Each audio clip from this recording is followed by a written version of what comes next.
In-depth journalism in the Memphis community, the Daily Memphian is of Memphis, not just in Memphis, and seeks to tell the stories of this city. TheDailyMemphian.com.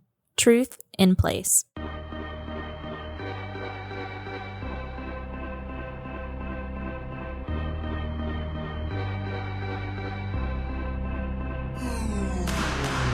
Welcome back to a new edition of the Daily Memphian's Memphis Grizzlies podcast. This is your host, Grizzlies beat writer Drew Hill, joined as always by columnist Chris Herrington. The NBA season is over. Good riddance to the 2023-24 season. Goodbye, adios, see you later. I think Grizzlies fans are probably happy that the season is over. Let's start here, Chris, right from the jump. What do you make of this season overall in the NBA and the season for the Grizzlies? Like, what will you leave this season thinking about? I think if you look at the NBA season from a Grizzlies perspective, the big thing to me is that the West is just was wide open this season.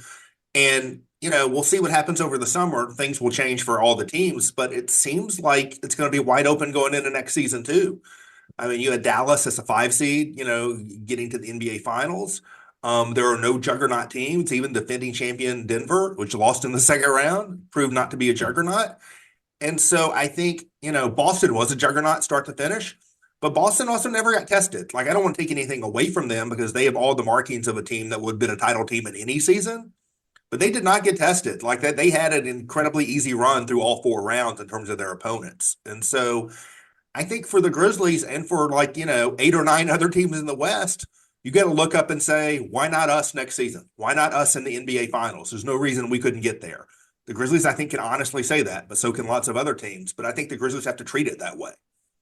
Yeah, we will get into the Grizzlies here. They have a pretty busy summer ahead. We're a week away from the draft, so we'll talk a little bit of draft. We will talk Luke Kennard and a few other topics, maybe a little summer league if we have time for it. But yeah, I think your takeaway is sort of what I was thinking by the end of it. Couple of things.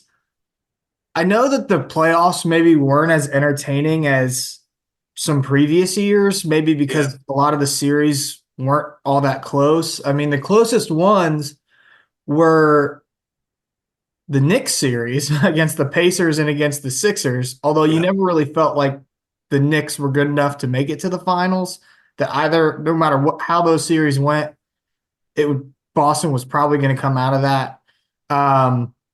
Boston was so impressive to me, and I know there's going to be a lot of caveats on where do they stand as an all-time great team, and I don't know how much I really care about that, but they just had a guy for everything. It felt like they had an answer for absolutely everything, the way that team was built. They even had a guy for hitting half-court shots at the end of the quarter. Yeah. You know what I mean? They could take away your best player. They had guys that could go get buckets. They had 3-point shooters. They just had everything. And so they were the deserving champion. I know Dallas won resoundingly there in game 4, but it just felt like if Boston shot the ball well from 3, which they didn't even really do in the series, at one point in those final 3 games that it was going to be over. So I was really impressed with what Boston did. I think the way that they built that team was really impressive, and they're not going to be going anywhere. They're going to be really good as long as they have these guys under contract and they stay healthy. That was the other takeaway. Healthy teams just win in the playoffs, and Boston was able to stay healthy. You look back every year, that is a big factor. Like the year that the Warriors, the last title the Warriors won, where they, quote unquote, upset the higher seed Grizzlies in the second round, their top 6 players were healthy for the entirety of the playoffs. Last year when the Nuggets won, their top 6 players, starting 5 plus Bruce Brown, were healthy through the entirety of the playoffs. Boston wasn't that healthy because of the Porzingis thing, but the core of their team, was healthy throughout the playoffs, and that was not necessarily the case. Certainly in the East, you had this war of attrition with Philadelphia, New York, and Milwaukee, who I think would have been the best challengers to Boston in the East. All had injury issues that sort of undercut them, and the Celtics didn't have to play any of those teams. I thought, to your point about the playoffs, I think the Knicks Sixers was a great series, and I think Wolves Nuggets was a great series. maybe not game to game, but over the arc of it, that was an exciting series. That was about it. So the playoffs were a little bit of a dud, but that Boston team, everything about them, even though they didn't face the trial that teams normally do, everything about them says that they're a championship team. And I think you can the Grizzlies have a lot more flaws than that Celtics team, but that Celtics team does show a path to have a team that can win without an MVP level player. As good as Tatum and Brown are, they're not quite the Jokic, Giannis, LeBron, Curry level of superstar. And so if you have a team that's got, 4 all-star level players who play well together and you play good team defense, like they've shown that you can win a title in this NBA in this absence of the super teams. And so I think that is something not only can the Grizzlies look at and think like we could be a different version of that, but I think, there are other teams who could see that too. I have a couple of theories, and maybe we can get to them quickly so we can get to the Grizzlies here. One was, I think the dialogue about the playoffs maybe not being entertaining. I do wonder if for some casual fans that are used to like Durant and LeBron and Curry being in these big series, if the fact that those teams weren't in it had anything to do with that. Your thoughts on that? Is that the reason you view the playoffs? I think that's part of it. I mean, that's part of what gets you to the screen, that gets eyeballs to the screen. You don't screen them on casual fans. But I think once you get there, I think there was an issue this season of it wasn't like you had really tight, competitive, long series that just didn't have these like name brand stars. You didn't have those series, And so when you have a 5-game NBA Finals that does not include, Luka Doncic is great. But does not include one of those like, truly name brand. It's sort of we're in this era of the NBA where like LeBron and Curry have been the dominant brands in terms of star brands in the NBA for a generation now. And Durant, yeah. And Durant, but I think Durant to a lesser degree than LeBron and Curry. If you look at jersey sales, you look at other kind of stuff. I think LeBron and Curry have been the signature stars in the NBA. And now like that's gone. I mean, they're still around. Those players are still really good, but I don't think you're going to see those guys in the NBA Finals again. I'm going to guess, at least not as the best players on teams. And so it's incumbent on the NBA to do a better job of like, getting people excited about like, Nikola Jokic and Giannis and Anthony Edwards and Tatum and these new generation guys. Because Wemby could come and lay waste to all of this and very, very quickly. So we'll see. One other thing. Then we'll Ja Morant, by the way. I promise. I find the MVP voting interesting. It's not a big deal to me for a finals MVP, I should say. And I just noticed that like a lot of the national basketball writers voted for Jaylen Brown to win that finals MVP. And then more of like the ESPN personalities like Doris Burke, Andrews voted for Jason Tatum. Yeah. I wonder if it's worth it to just it's just an interesting dialogue because as somebody that has voted for awards before, it's like a little uncomfortable because now there's money attached to like all NBA votes and those sort of things.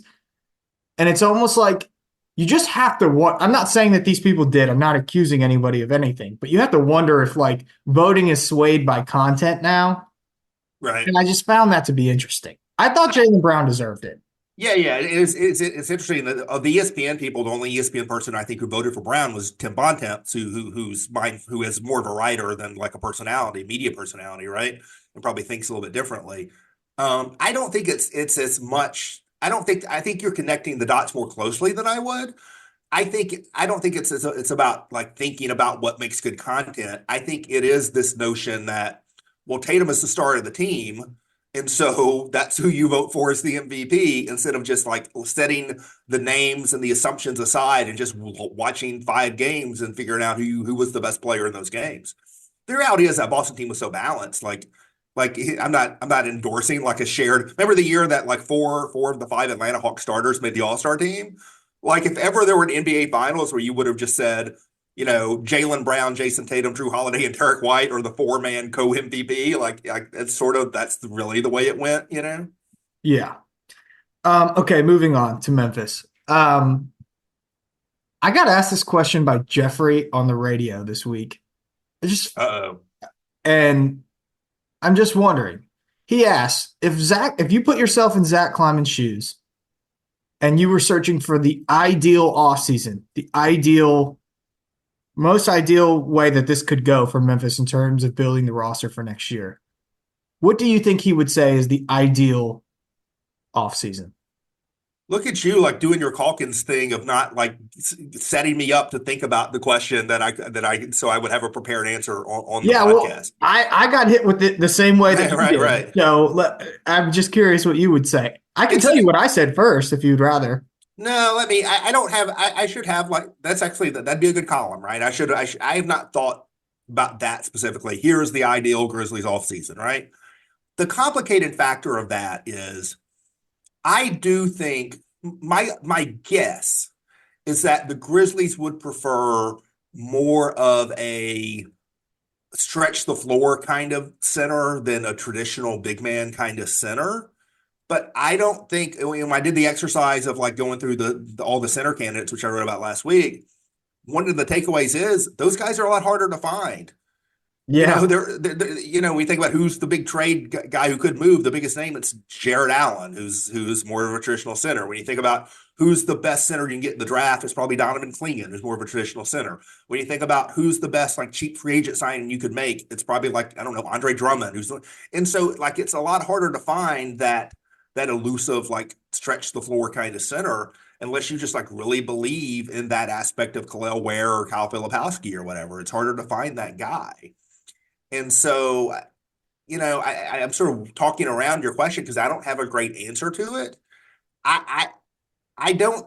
In some ways, you would say like, I guess the ideal Grizzly scenario might be that Donovan Clingan falls far. And I don't know if he falls all the way to 9, but he falls far enough that you trade up to get him without giving up a lot. You move up to 6 or whatever for him, and you feel like you check that box, and you still either keep Luke Kennard on his money or re-sign him to a new deal or let him go and use the mid-level to add more veteran shooting.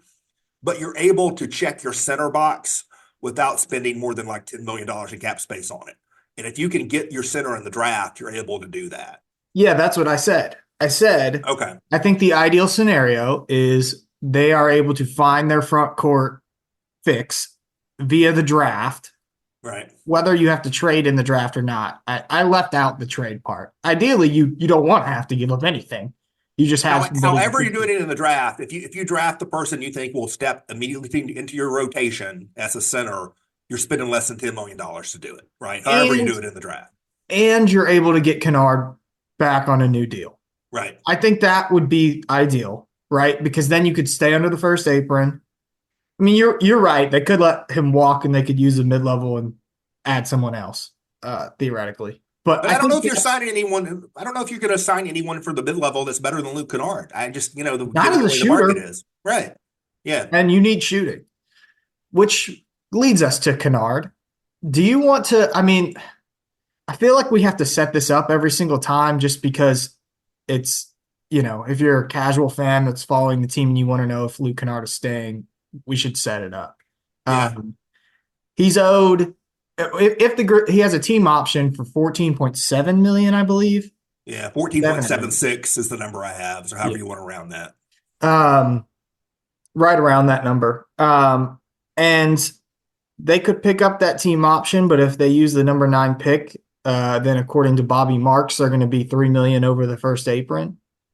And we talked about this in the past. Like if you're going to go, there's the 2 aprons, both come with penalties. And if you're going to go over the first apron, you might as well go all the way up to the second apron if you're willing to pay that, because there's a $10 million gap between the two of them. So I guess I say that to say it doesn't seem like it makes a ton of sense for that to happen, for them to pick up the option and draft a player at 9. And they could do it. I'm not ruling out that they would do that altogether, but it just doesn't seem like the most likely option. Would you agree with that? I don't know. I'm going to write about the Kennard thing later this week. You've written a little bit about it. I don't know if as people listen to this, your piece will probably be up, a sort of overview of the summer stuff, and you get into the Kennard a little bit. I'm going to get deeper into it probably later in the week. And I haven't written that yet, so sometimes my thinking is honed by the writing. I don't determine what I think and then write it. I sort of find out what I think via writing. There are at least 5 different paths that could go down on the Kennard thing. I certainly don't think Kennard back at 14.8 is the desired path. I think they would rather have him back cheaper than that if they could. To me, there's a real question of like what the Grizzlies or where the Grizzlies are willing to be relative to the tax. They could be anywhere from right up. Again, I don't think they're going to pass the second apron. Like I would take that off the table. I think they could be anywhere from right up, butting up to the second apron, to they could dodge the tax completely. Yeah. I am not a believer in the team unless I talk myself into something else, which I don't think I will. I am not a believer in the team dodging the tax this season. I think this is the season to use all your mechanisms to make the team as good as possible. And so I would almost rather keep Kennard on the option just to preserve that salary level, honestly. Even if you end up trading him, Right. To me, I would want to be above the first apron if I'm the Grizzlies to preserve mechanisms to improve the team at that salary level. And one concern I have is that if you decline the option to let him walk, that gives you a path to stay below the tax completely. And I would worry somewhat about them taking that path. Now, that doesn't mean you're on that path. You could decline Kennard's option, let him go completely. That brings you under the tax. You would still have mechanisms to spend that take you back over the tax. You could use your full mid-level exception in free agency to bring you over the tax. You could use your trade exception, one of your trade exceptions like from the Steven Adams trade to take you back over the tax. And so I could see paths where they decline the option because they don't think he's worth $15 million and they think they can do better things with that money.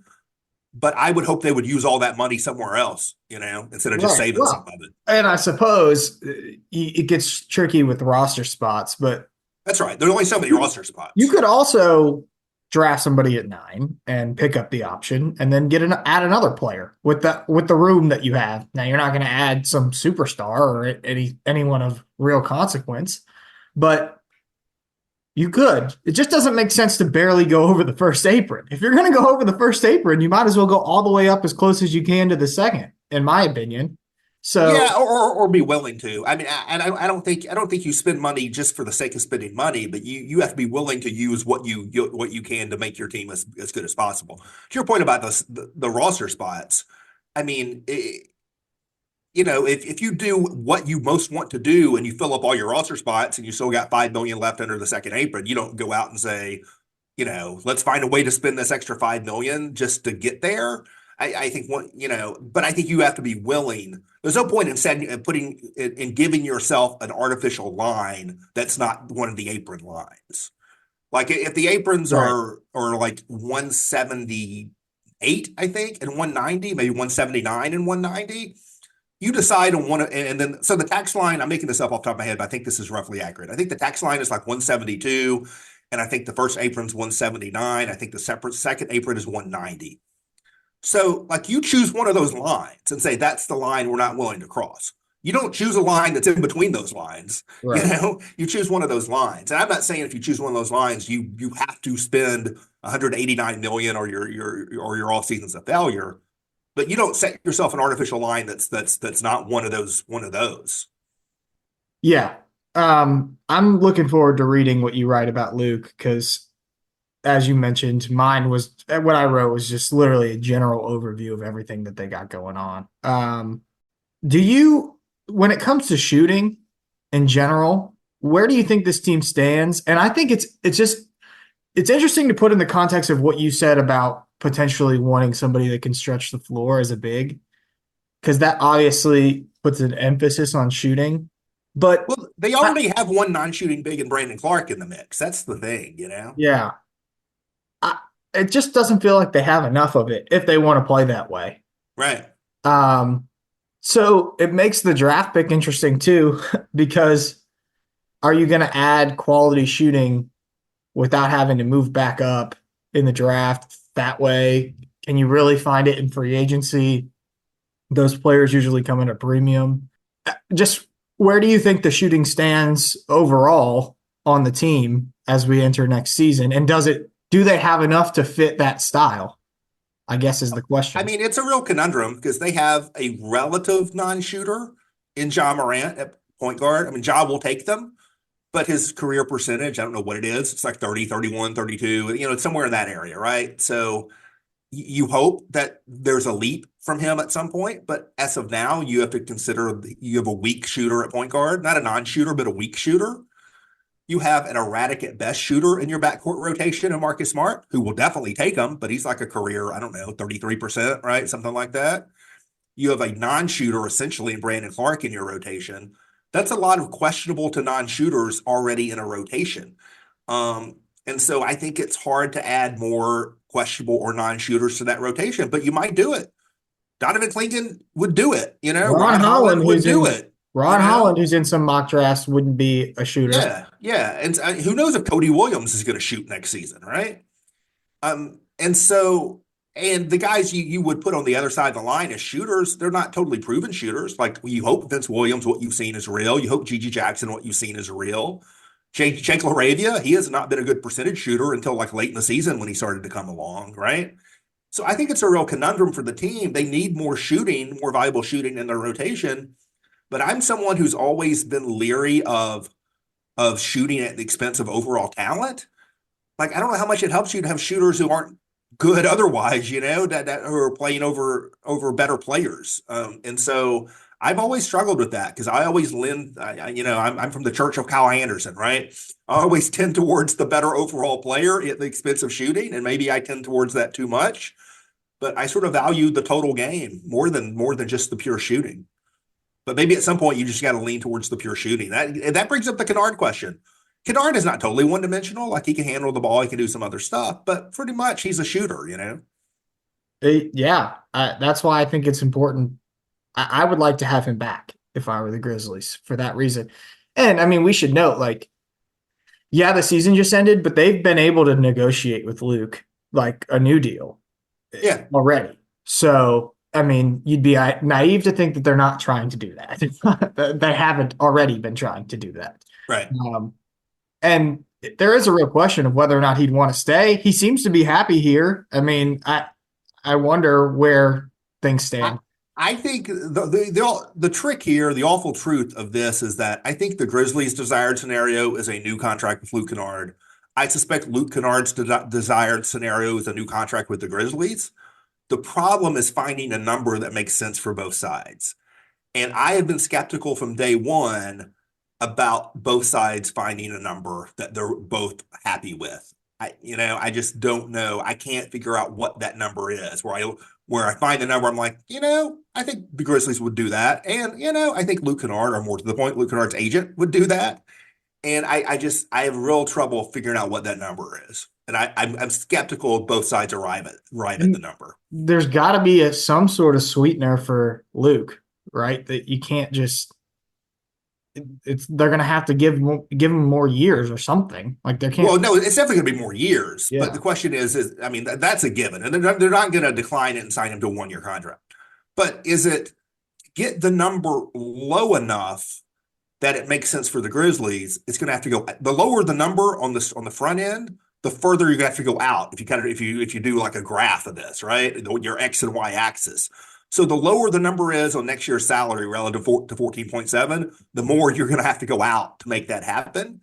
And that's where I just don't see the lines crossing. Like, I think the Grizzlies would love to drop it probably from 15 to 10.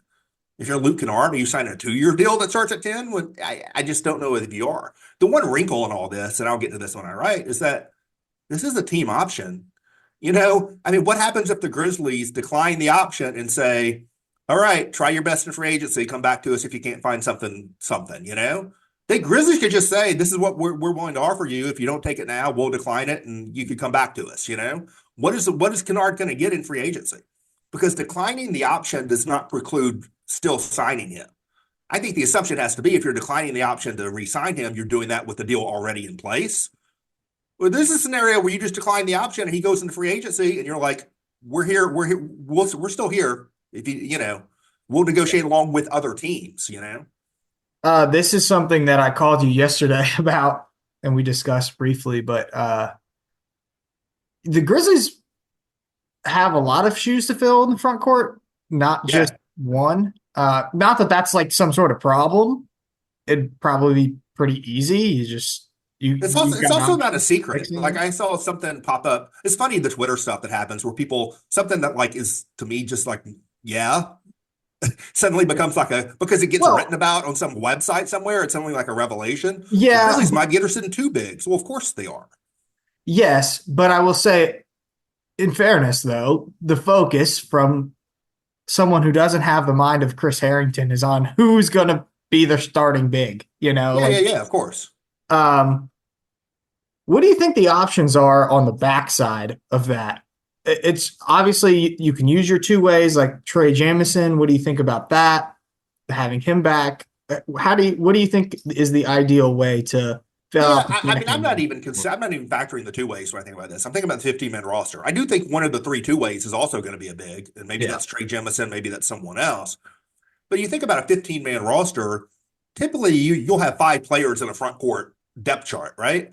They started last season with 6. If you go back to the roster that began last season for the Grizzlies and look at it relative to the one they ended the season with, or they're going into the summer with, they subtracted Steven Adams, they subtracted Xavier Tillman, and they subtracted Kenneth Lofton. That's 3 bigs, and haven't replaced any of them. So that's 3 slots for a big. I don't think they're going to add 3 bigs, but I think they're going to add 2 because you're just not going to go. I mean, it's not a certainty they're going to do this, but it's unlikely you go into a season. Right now, you only have Jaren Jackson, Brandon Clark, Santi Aldama.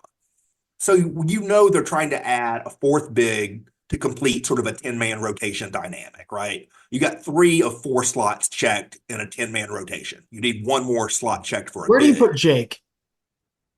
I think Jake's a tweener, sort of like Gigi Jackson is. So I think Jake will end up playing a lot of 4. But I think from a depth chart standpoint, to me, he doesn't count as like the 5th big on a depth chart. And so I think ideally you want a 5th big on a depth chart. And that's someone who's not in your rotation. That's in the 11 through 15 spots on the roster.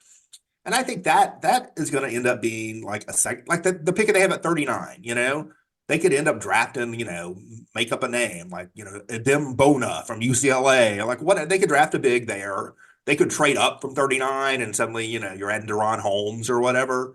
So it could be a rookie. It could be like a minimum contract, low-level signing. It could be a low-level trade. But I think it's, I don't think it's a certainty they add 2 just because of the roster spot, issue. It may be that you feel like in order to do that, you've got to clear an additional spot. And that means finding a home for, I don't know, John Conchar or Zaire Williams or something like that. So it's possible that the roster spot crunch leads them to only adding 1 big. Then you go into the season with the idea that Jake LaRavia, Gigi Jackson sort of function as your added depth up front. And I think ideally in a roster construction, you want to carry five, true power forward centers on a 15-man roster. And they only have 3 right now. As we look at trades for bigs, the more that I've thought about it, like, I'm talking about the more prominent trades like a Jared Allen or something of that sort. The less comfortable I am giving up real talent on this roster to make something like that happen. It's a real question. Yeah. You just see what Boston did, and you can't just compare everything to a single series. I think we learned that by like watching Minnesota beat Denver and going, oh, they need more bigs. They need more, and then Dallas takes care of them. But having a handful and more of just quality players matters, I think. And I just I don't think in the end I'd be comfortable if like the going price for a quality starting center would be a trade where they're demanding to get Gigi. Like, I don't think I would do a deal like that. The more I've I agree. Or even Marcus. I don't think there have been any trade scenarios suggested by anyone. Certainly not by me, but I don't think anyone else who was around the Grizzlies that has suggested Gigi Allen. I'm sorry, Gigi Allen. Gigi Allen's a different person. Dan Devine made that slip on a podcast I did with him, by the way. You can Google that if you want, although maybe you don't want to. Gigi Jackson. I think people have brought up Gigi Jackson might be asked for in trades, as I have, but no one suggested that that's something that should happen. Right. So I just it's hard for me to envision any trade in which the Grizzlies would involve him. I know. I just don't want to give up quality players. Well, to your point, let's put a finer point on this. If the Grizzlies want to bundle assets for a better individual player, right? And they care about winning right now, which if you're trading for someone like Jared Allen, it's about right now, right? the best way to bundle your assets to maximize your short term is to have those assets you bundle be future draft picks, not current players. Right. And so that's where I think I draw the line. I'm much more comfortable doing that. So keep Gigi Jackson, keep Vince Williams Jr., keep Marcus Smart if you can, and be willing to sacrifice a future first round pick to move up in a draft or to get a second pick or to get a player or what have you. But at some point you may need salary match. You could add John Conchar, Zaire Williams to make a good salary match if you're including a future first round pick as a value. That does circle back to the Kennard question. If they can't work out a new multi-year contract with him and they don't really want him back for 15, the question for me is, are you trying to reduce payroll, or are you willing to have your payroll where it is? If you're willing to have your payroll where it is above the first apron, to me, take the option on Kennard and then use that contract as a trade chip, instead of just letting it go for nothing. Last couple of things. We only have a few minutes left. Is your draft board here, the prospects that you like? Has anything changed? I know you've reserved the right to change your mind. Where do you feel on these guys still? I was having this discussion yesterday with somebody, and I allowed how sometimes I feel like a fraud talking about the draft stuff. It's always funny to me when I see people, here's my board. Your board based on like you've been watching YouTube clips, right? Right. I don't. So my main things on the draft are, one, there are only the two players I feel best about, as we've talked about, are Stephon Castle and Reed Sheppard. Those are the guys I feel best about being good. I think the odds of the Grizzlies acquiring one of those players has gotten fairly low. But I'd be very interested in either of them. Setting aside the fit question, those are the two guys I most believe in this draft as being good. My second thing is, setting aside Missy, who I have more questions about, I think all the centers projected in the first round have a good chance to be rotation players. I don't know that I believe in any of them, including Klingon, being stars or being top 10 players in the league at their position. I think I could easily envision every single one of them, Khalil Ware, Filipowski, Edey, all of them stepping into NBA rotations and playing 15, 20 minutes of a night for NBA teams, and the Grizzlies are wide open for that. And so those are the two categories of players I'm sort of most interested in for the Grizzlies. The two I believe in the position where I think there's immediate need. Other than that, I don't know, man. I don't know what Ron Holland's going to be. I don't know what Dalton Connect's going to be. I don't know what Cody Williams is going to be. It's really, they're dart throws, really. Yeah. It feels like as we get closer to the draft and we get a little bit more clarity, and now mock drafts kind of reflect more of what people are hearing than just stabs in the dark. The chance that this thing could get traded is very likely. I think so. Yeah, I think so. You look at most of these mocks, what you're seeing at 9 is the Grizzlies choosing among wings, right? And so it'll come down to Cody Williams, Dalton Connect, Ron Holland. Usually one of those three players is off the board, and the mocks have the Grizzlies going with one of the other two. And I can easily see that happening, but that to me, that just, you already got Gigi Jackson and Vince Williams, right? And so to me, and Jake LaRavia, if they believe in him at all, to me that just screams out for looking for trades, up or down. Yeah, and it was obvious. Let me just put it this way: the moment they got that number 9 pick in the lottery, it was obvious that this pick was on trade watch. It may have been even if they had a top 3 pick, depending on how they felt about the prospects. But it felt even more likely at 9. And now it feels more likely than ever, in my opinion, that this pick is going to get dealt, which I think makes the Grizzlies a particularly hard team to mock if you are trying to put 100% in the mock draft, if not the most difficult at this point to mock in this mock draft. So, it's going to be a fun week leading up to it. We might get some drama. Last thing here. So not that this is a big deal. I don't think that there's a ton to it, but now that the season is over, the players are on extension watch. I think there's some across the league that you think may get a deal relatively soon. I think Siakam got a deal already this morning. He did. He was one of them. Maxey, you would assume, is going to be one of them. The Grizzlies have only a few guys as potential extension players. Jaren, but that's not happening for several reasons. He could get a supermax. His extension wouldn't make sense because, as you noted yesterday, he's on. They knew. I'll tell you, when they signed Jaren to his current contract 3 years ago or whatever it was, they knew when they signed that deal they were very unlikely to extend him off of that deal. That he would have to go into free agency. Kennard's not going to get one, although he's up. And then there's Zaire Williams, which, unless they see something in his development that I think most people don't, that's one. And Santi Aldama is another. The thing about Santi and Zaire is, I mean, I lean towards doubtful on both ultimately, but even if they got extensions, it's not going to happen early. I mean, in terms of those, because those are like early, we used early twice. Those are early extensions. They're still under contract next season. Those are the kind of deals that don't happen early unless they're like the maxes.